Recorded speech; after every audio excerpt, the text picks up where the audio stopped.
ये jogging track है। अभी यहाँ थोड़ी देर पहले बारिश हुई है तो काफ़ी स्लिपरी रोड है।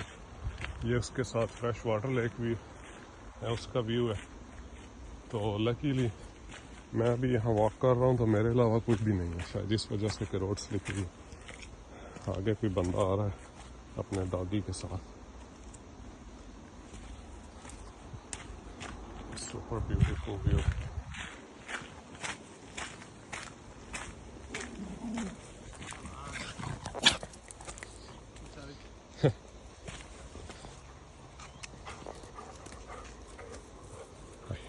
Your dog's so cute.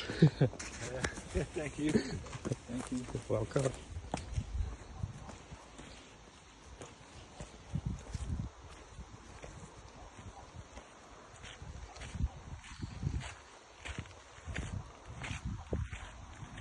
ये वो फ्रेश वाटर लेक है, वो साथ साथ चल रही है जॉगिंग ट्रैक के।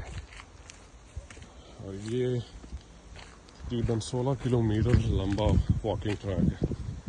इस पे जहाँ तक आप जा सकते हैं चले जाएं।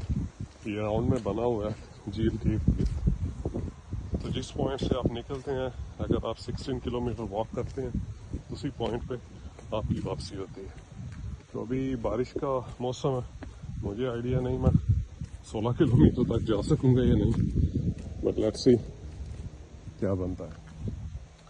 सो take care, that's it for today.